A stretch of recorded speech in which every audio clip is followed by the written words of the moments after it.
If you defy the lifesavers and venture outside these limits, you're taking an unnecessary risk. The beach inspector is demonstrating the safety belt introduced in recent years. If seaweed has fouled the line, causing the beltman to be dragged under, he pulls the release pin and is immediately free of the belt. Training goes on all the time, and the lookout is never relaxed. There's a girl in difficulties. The raised arm is the surface call for help.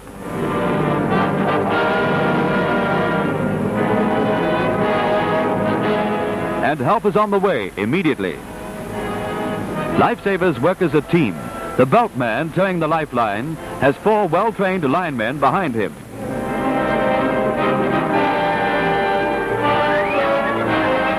They pay out the line with precision movements, which have been tried and proven 1,000 times. In an actual rescue, they follow the drill routine employed in competition at surf carnivals. That is the purpose of those competitions, to perfect the routine. He's got her, and again the arm signal, which tells the lineman to begin hauling in. Notice how the beltman lifts his patient over the breaking wave to save her swallowing more water. Great care must be exercised here. If linemen haul too fast, beltman and patient will be dragged underwater and possibly drowned.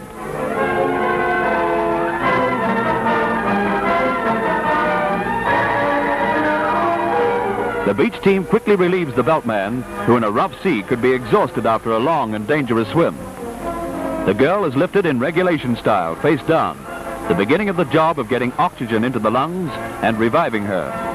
Actual resuscitation must begin without loss of time, commensurate with the care that is necessary in handling the patient.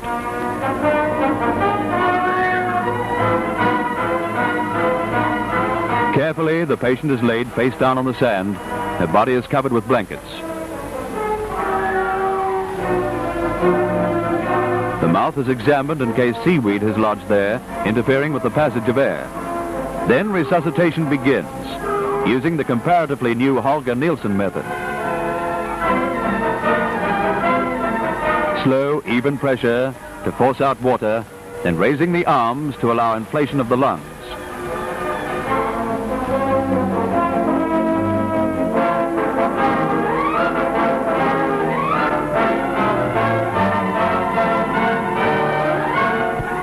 With the water expelled, the patient begins to breathe normally again, but the job is not finished. That represents urgent first aid. Now a stretcher party takes her to the clubhouse, where warm blankets and stimulants, if necessary, will be used. And so another life is saved from the sea. In a very rough surf, volunteer lifesavers on a single beach have rescued as many as 100 people in one day.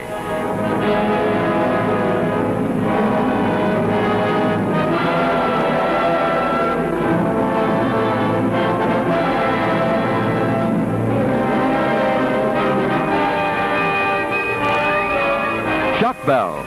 The dorsal fin of a man-eater has been sighted off the beach. The strident alarm has immediate effect on the surfing thousands, and quickly they leave the water. The surf boats aren't used for normal short-distance rescue work. But when a shark is sighted, the boats go out to patrol beyond the breakers and to scare the shark off.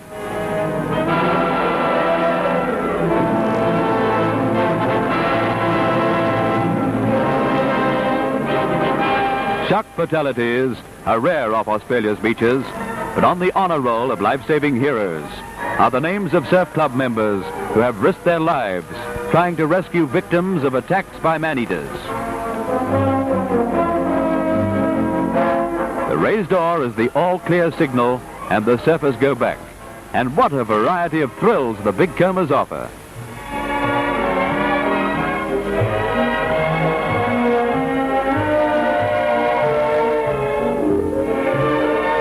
For the kids, it's sheer joy too, even if they haven't yet learned to handle the big ones.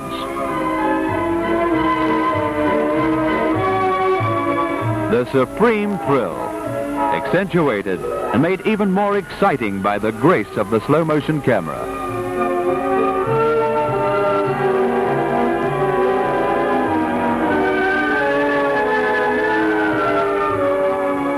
These playgrounds are now taken for granted, but a little over a century and a half ago, they were the deserted beaches of the unknown continent.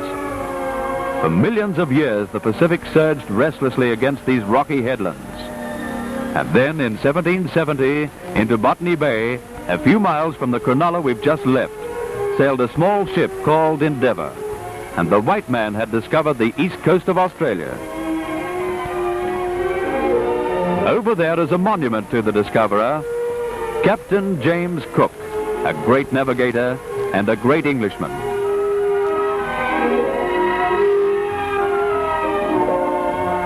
To Cook's landing place come the Jones family to pay their small tribute to the intrepid band of men who sailed the Endeavour into history.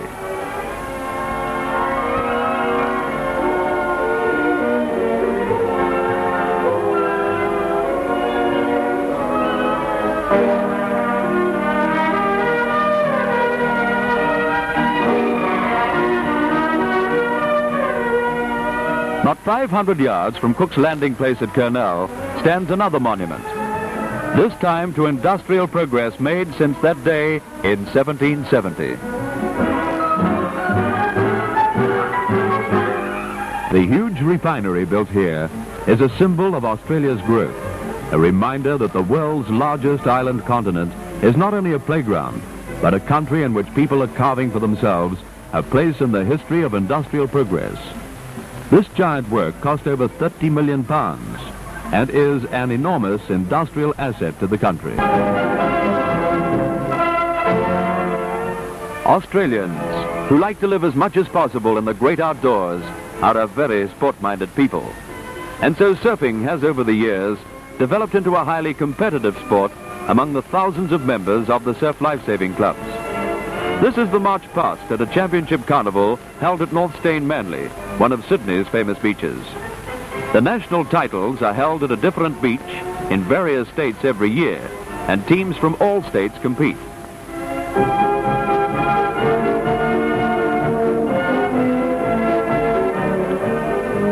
As you look at these men striding along in the march past, remember that they receive no pay, give up their weekends and holidays to serve the public, and constantly risk their lives to save others.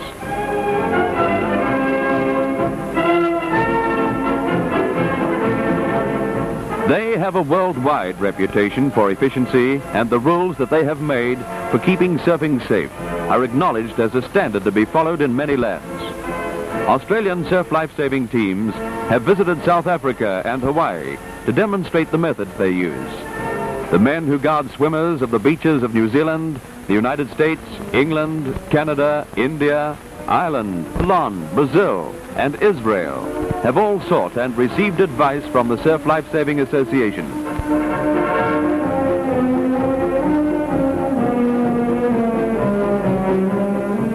The surf club flags of all Australian states are carried at this championship carnival. The competitive sporting aspects of surf lifesaving work, which finds its outlet in surf carnivals, has definite background design. First, the events, such as the surf race now in progress, are part of the basic training for surf rescue work. Secondly, they stimulate the interest in club activities and help to preserve the team spirit. And finally, they help raise funds for the life-saving gear that is always needed.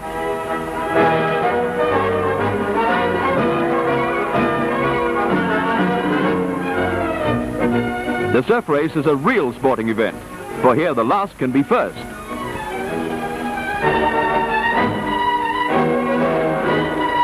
Swimmers trailing the field often pick up a wave and shoot through their battling competitors to reach shore ahead of them.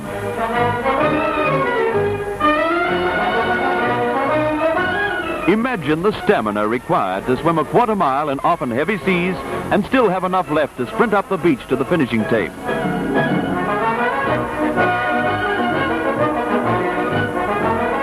Tired?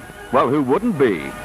But they'll be ready for another swim in half an hour if necessary.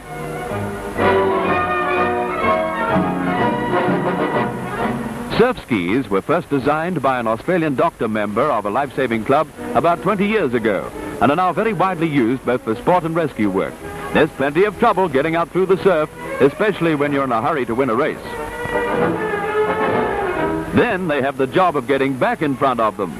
Watch the left-hand side of the screen. Man on board tossed bodily.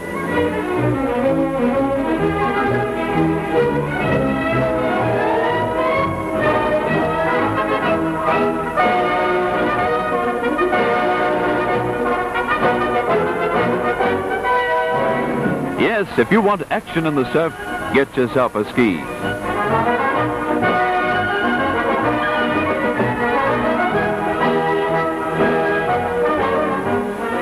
Now let us turn to the big time, the surfboat races, and the days made to order.